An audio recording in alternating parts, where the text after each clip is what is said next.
What's up, Empower people? Talking about investing in exotics, and we're here trying to figure out who makes Jeep. We're like, the Jeep Wrangler, the Jeep Wagoneer. That Wagoneer is amazing, man. It's really cool, isn't it? Yeah, I mean, they made it on we've had Escalades, and they're nice, but it's like, okay, this is pretty smooth how they put that together. But that's not what we're talking about.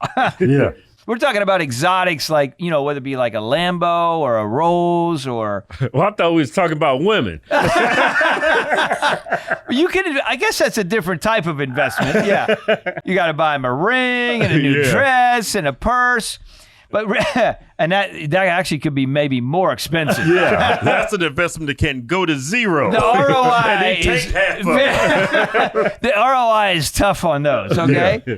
But you got to listen, there's a lot of courses out there, guys, and people are like, hey, I'm going to show you how, Kevin, to buy 14 exotics in the next 3 days for free. No money down. And all you got to do is pay $19.95 for my course. 3 easy payments of $19.95. Yeah. And then you get the course, and you're like, wait a minute. You said there was no money down. You said I could bet, So people are falling for that stuff a lot. Now, that doesn't mean that you shouldn't invest in some exotics, right? Right. I mean, Just gotta understand them. I don't have any knowledge about exotic. Yeah, that's why I asked you. All I know is Bitcoin. Yeah, Bitcoin. No, I mean, when you think about it, so we were talking earlier, okay? We obviously everybody knows about Lambo and Ferrari, and I was part of the Ferrari club for a little while as well. But we were talking about the Corvettes as an example. And you were talking about the idea, and this is if you're going to go buy something. So in my opinion, and I'll just kind of state it this way, in my opinion, if you're going to buy an exotic car, right, then you have to make the determination, am I going to buy this because I'm buying it to drive it, or am I buying it as a piece of art, basically, that I'm going to keep? Because if you're buying something because you want to drive it, I mean, if you're out there and you're like, hey, I'm going to buy an exotic car and it's going to be amazing, I'm going to lease it for 3 years and it's going to increase in value, and then I'm going to sell it and make money, I'm here to tell you that probably ain't going to happen, okay? So that's the wrong approach. Now, if you want to use it as a marketing expense and write it off along the way, then I get that. Then there's one thing that happens there, and I totally get that. But I think when you look at that, fundamentally, you have to ask yourself that question. Do you want to buy this to be in a place where you're buying it kind of like a piece of art that you were hoping that will appreciate, right?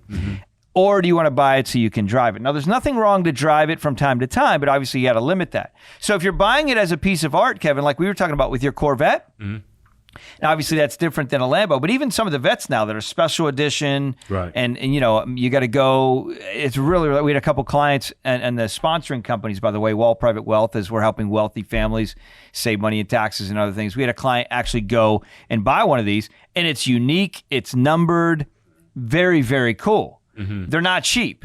So we talked about with you is like, why would you buy one that's less expensive when you can spend a little bit more money? And now you got something that's going to hold its value even more. Right. Yeah. Right.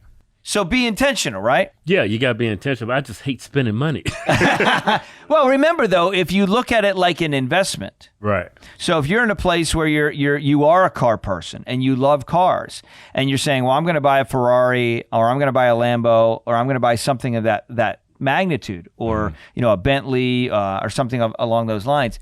Make sure if you're going to invest in things, don't just go buy the model that everybody's buying today, the under 30 crowd that's a influencer and is making some money, and they're going out and leasing them, because then it's going to devalue those cars. Just because you own an exotic doesn't mean that car is going to increase in value. Right. And I don't think, Keith, I don't think a lot of people think like that. Yeah. Nobody thinks like that. Thanks for showing me how dumb I am. I think they're just riding around, be like, hey, look at me in my flashy car. Right. Right. And I want to take some video on the hood and get a girl to sit on the hood. And you got to do that. Yeah. All that stuff. But I mean, how is that really increasing your wealth? Yeah. And the answer is it's not. I have a good friend, Eric's his name. I won't mention his last name, but he kind of deals with exotic watches. Okay. Right? Kind of like nostalgic kind of pieces, timepieces. That's also like, you're in the language when you timepieces versus watches. It ain't a watch. Yeah. It's a timepiece. But he's buying things that he's then selling, and these are very, very cool pieces that are hard to come by. And so when you look at the investing landscape, talking about empowering yourself and investing for your future, there's a lot of things that are changing. And I think, guys, sometimes we can be in a place where it might make sense to find the right people to invest in some of these exotic type things. Yeah, like I heard about art. I know you can buy something like paints and stuff they can appreciate. I didn't know about watches or anything like that. Well, and not only, I mean, you mentioned a good point, Kevin, because when you talk about art, if you have art, you know, there's several plays that you can take with art, right? Yeah. One is you buy a great piece of art, a great piece of artwork that piece ends up growing in value over time. But then also there's other plays where you might be able to find a piece direct by the artist where they might have a certain retail value for that. Let's say there's an artist that paints and sells a piece typically for $75,000 or $100,000. I'm not talking about hundreds of thousands or $1 million pieces right now, but let's just say $75,000 or $100,000. I just so happen to know a gentleman like this. And then you go to a charity auction and he's in a place where then you can buy or auction that art, and you might get that piece of art for $10,000, $15,000, $20,000. Well, it benefits the charity and it's a write-off there. But when you buy that art, the actual retail value, certified retail value of that piece of art might be $75,000 or $100,000. So guess what you just did? Yeah, I just wrote off $75,000. That's right. And now how do you do that? By donating that art to a museum or something like that. So now you donate the art. But wait a minute, only paid $15,000 for Oh, it. wait, there's more. Yeah. It was because you're able to use the Fair market value. Yeah, fair market value of that art piece. So, you know, there's a lot of different ways when you look at exotic things, and we're kind of lumping in watches, cars, art, things like that. We're not saying don't go buy them. We're not saying don't enjoy them.